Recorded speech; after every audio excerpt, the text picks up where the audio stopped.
So these are the two pennies from episode 315 that I separated to do research on. And this is basically the research video.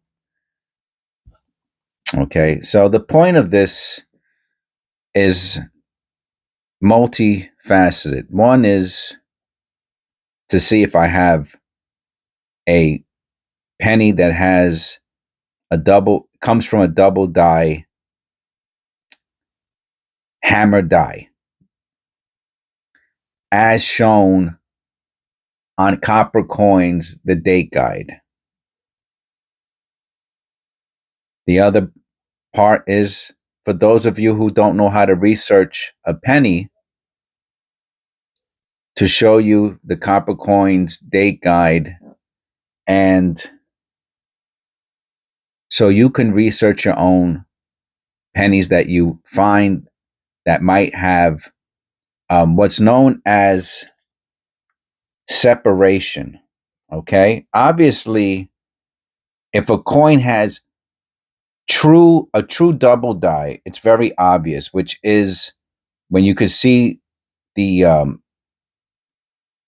two of whatever it is you're looking at, two dates, and usually what I've noticed is the whole penny is doubled. All of the elements are doubled: the liberty, the date, the motto. And you'll see two of them very clearly. Those are very expensive pennies. They're worth hundreds, if not thousands of dollars. All the other double die variations come from either the hammer or the anvil die that has separation. It could have separate. They have many, many words, vocabulary words to describe the doubling. They can call it separation. They can call it spreading, notching, rotation, pivot. I mean, there's so much stuff, man. It's ridiculous.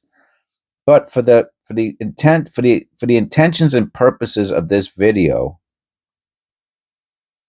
it's just what we notice in while we're doing our penny roll hunting through the camera, right? That you can see through a loop. And in this case, what I noticed was either separation or extra thickness on the 6, where I'm pointing.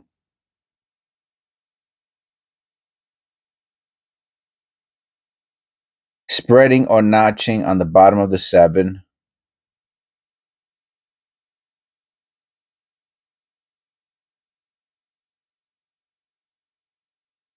Separation on the R. And in the motto. Okay? Now, and the same thing goes with the 75. Here, I think you can see the separation on the 5 pretty clearly. And in the motto, I can't see it in the Liberty, but I'd have to look closer, possibly in the Liberty also. So we're going to look at the 75 first. And what I'm going to do is I'm going to point the camera towards my screen so you can see the process.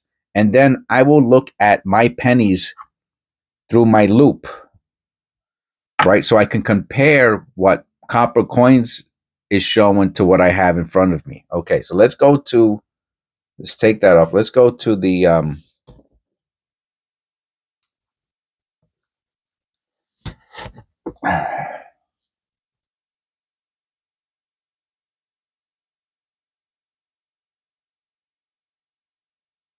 right. And again, it's called the date guide. Why is it called the date guide? Because, and I use this to show you because that's what it says. It says date guide. Let me shut this light off. Get rid of some of that glare. Okay, because it says date guide. And we're looking at the 1975. Let me grab that. Let me grab my loop. Let me see if I put the light on towards me, if it also does that. Yeah, it does. But I'm going to need the light on towards me. All right. And we're looking for separation.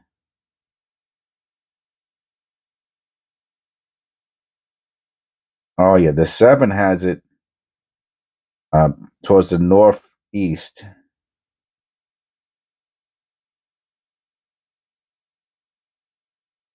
I do not see the little line on the L.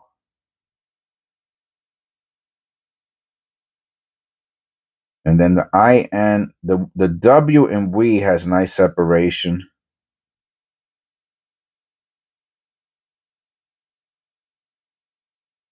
So does the T.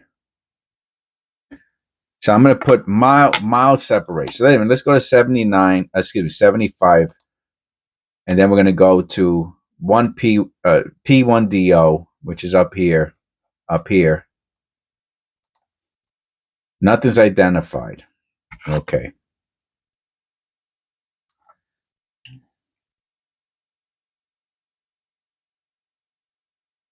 So, what does that mean?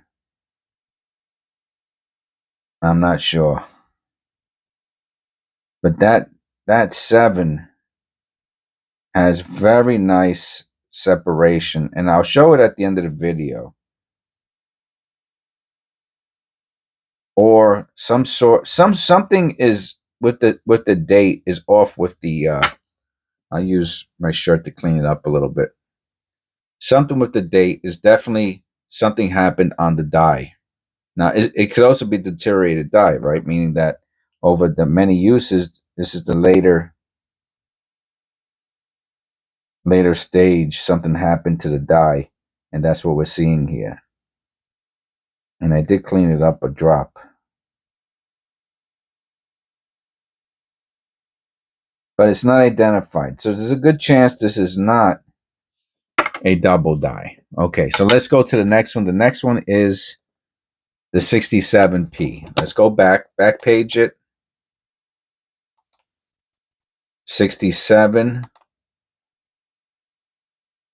P1DO. All right. See, remember I told you about the L?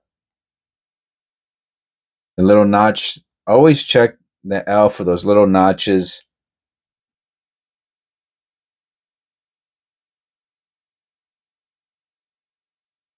On the top or the bottom, and I do not see it here. So we don't have that. Same thing with the eye. For the extra eyelid.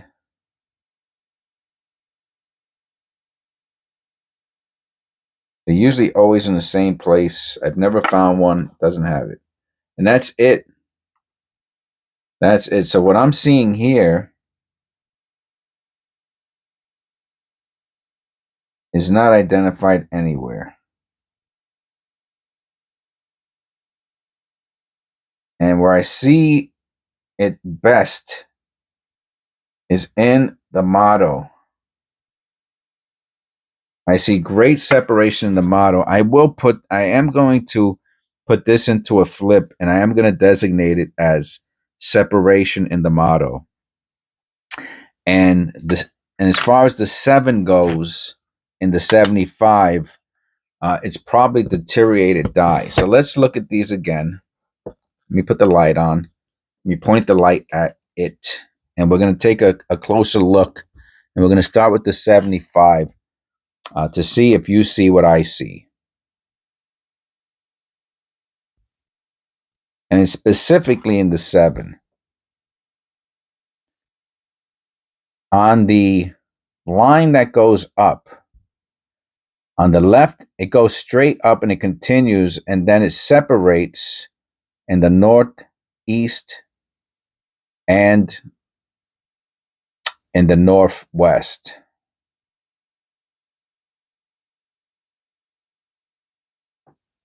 Now, it's not identified as a double dye variation, so it's probably, you can see it right there with the little extra line coming up. So it means one of two things. One is that I found a dye variation that no one else in the world has ever found or shown to copper coins, or other websites haven't found it, or it's a deteriorated dye. Meaning there's a problem. It's not post-mint damage. It would still be a dye error, a mint error, as that they should have replaced the dye prior to this happening, but they made a few thousand, hundred thousands that look like this, but it has nothing to do with the die hammer being double struck to create a double die. So this one I'm going to say is worthless. Okay. Now, the one that I said I'm going to keep, and I'm going to flip, and I'm going to identify this as separation in the motto.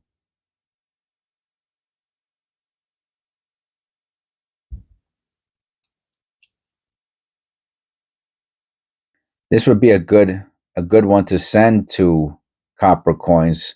I can't really get a good. How about there? Yeah, and all of the motto. It's the South. It's the South. You can see it very good in the I and the N.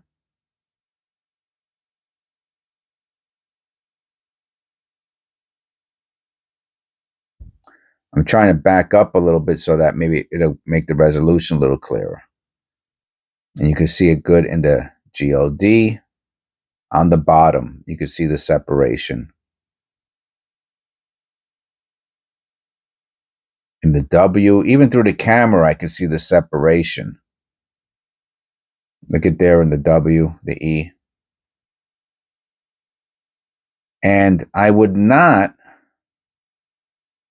I'm very hesitant to identify something that somebody else has not already identified. Extremely.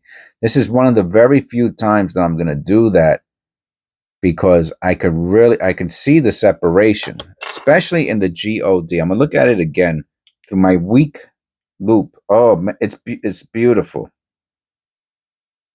Now,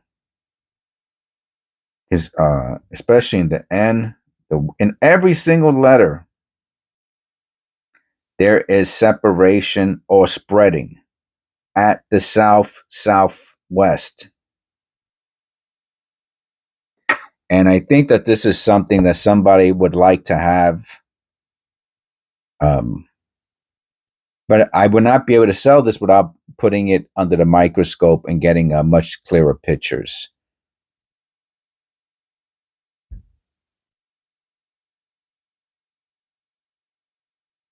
Okay, so this is it. That's it. So this is how it goes sometimes. Now, someone's going to say, well, what's that worth? Well, I think the separation is really nice on the motto, and I'd say it's probably about $5.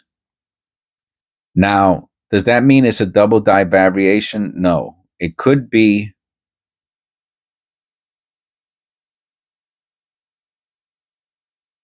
deteriorated die from extremely late part of the production of the penny, but it gives it that machine doubling, and that's the other thing. It could be machine doubling. It gives it that machine doubling kind of look, but it's a look that looks like the spreading of a double die variation. So someone might enjoy that, for $5, or who knows, it might be a more valuable penny that I'm just unable to identify its value and the unique type of error. All right, so that's it. That's how it goes. 15 minutes of looking at two pennies, and typically none of them would be something I'm going to put into a flip. But for today, it's going to, you can see it's so nice. How about in the Liberty? Not really. The date? Not really. It's the motto. Yeah, you can see it nice. Look at that. Look at the trust, the R, the T, the W. And again, could it be deteriorated die? Of course it can. Can it be machine doubling? Yeah, of course it can. Can it be a tilted hub, pivoted hub? Sure it can. It could be a lot of things. But all I'm showing is that fact that I identified spreading or notching or separation in the motto. That's basically it. All right. So please click like and subscribe. Hope you enjoyed the video. Leave any thoughtful comments below, and I'll see you in episode 316.